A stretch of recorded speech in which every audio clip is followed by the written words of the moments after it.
भी एक जिज्ञासा है। अंतिम है ना। हाँ, उसके बाद एक और प्रश्न होगा। मैं अभी कल एक रील देख रहा था। कल आपकी भव्याति भव्य मंगल आगवानी आगरा की धरती पर हुई। उसमें लिखा था कि गूगल वाले बाबा का आगरा नगर में मंगल पदार्पण। मैं ये पूछना चाहता हूँ, पूज्य श्री, गूगल में सब कुछ मिलता है, आज एआई का जमाना है, चैट जीपीटी पे जाके हम सब कुछ खोज लेते हैं।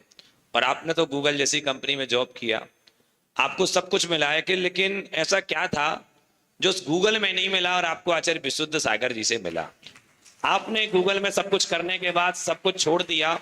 हम लोग उस अनाधुंध में भाग रहे हैं कि हमें कुछ मिल जाए, लेकिन आपकी क्या अभिलाषा थी कि उसके ऊपर भी कोई कुछ है क्या जिसकी खोज में आप निकले हैं? मेरी जिज्ञासा का समाधान करें। देखिए, आजकल गूगल में जेमिनी चल रहा है और एआई का जमाना है ना? तो गूगल एआई देता है, मुझे आरआई चाहिए था। आर्टिफिशियल इंटेलिजेंस चाहिए हो तो गूगल के पास चाहिए, और रियल इंटेलिजेंस चाहिए हो तो आचार्य भगवान विशुद्ध सागर जी के चरणों में आइए। सत्य यही है, वो आर्टिफिशियल है, सब कुछ आर्टिफिशियल है। और यहां जिसे बुद्धिमत्ता कहते हैं, जो वास्तविक ज्ञान है, इंटेलिजेंस, बुद्धि कह रहे हो ना, आर्टिफिशियल के पीछे आरआई पागल पड़ा है। आप लोग बुद्धिमान होके, रियल इंटेलिजेंट होके एआई को भरोसा कर रहे हो। मैंने कहा एआई पे भरोसा नहीं करना है, आर्टिफिशियल पे काम नहीं करना है, रियल पे काम करना है। आर्टिफिशियल पे काम करते करते लोग अपनी रियल इंटेलिजेंस को भूल रहे हैं। मुझे तो अपनी रियल इंटेलिजेंस पे काम करना था, इसलिए गूगल को छोड़कर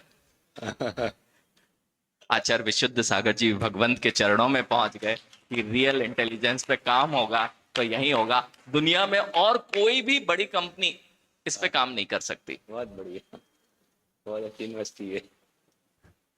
दुनिया में कोई भी कंपनी होगी, गूगल बहुत बड़ा प्लेटफॉर्म है, लेकिन कोई भी कंपनी, वो जितने काम कर रहे हैं वो बुद्धिशाली हैं, लेकिन अपनी बुद्धि पे काम करना हो तो फिर आपको दिगंबर मुनिराजों के और आचार्य भगवंतों के चरणों में बैठना पड़ेगा। वे ही तुम्हारे वास्तविक ज्ञान को सर्वोत्कृष्ट ज्ञान में बदल सकते हैं। इसलिए छोटी मोटी गूगल वाले बाबा ये छोटे मोटे पदों से अर्थात, हाँ देखना, नमन, पढ़ाई हो गई? कौन सी डिग्री है? बीटेक है? बीटेक हो ना? 5वीं पास किया? 5वीं पास किया? अच्छा, मैं बोलूं 5वीं पास नमन जी आइए, आपका सम्मान करते हैं, अच्छा लगेगा क्या? ऐसे ही जब जब मुझे कोई गूगल वाले बाबा बोलता है ना, तो मुझे लगता है कहाँ छोटी मोटी पदवी के बारे में बोल रहे हैं।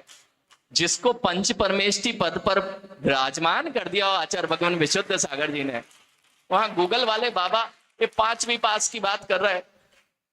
5वीं पास नमन जी आइए। ऐसे ही जब कोई मुझे कहता है गूगल वाले बाबा, अरे तो भाई तुम्हें क्या श्रवण मुनि समझ में नहीं आ रहे, उनकी महिमा तुम्हें नहीं आ रही कि पंच परम पद पर, जो 5 परम पद हैं, जगत के सबसे श्रेष्ठ पद हैं, उतनी बड़ी पदवी, उतनी बड़ी डिग्री जब हाथ में है तो छोटी मोटी डिग्रियों को तो छोड़ देना ही अच्छा होगा। ठीक है, आज का समय अंतिम अपनी वंडरफुल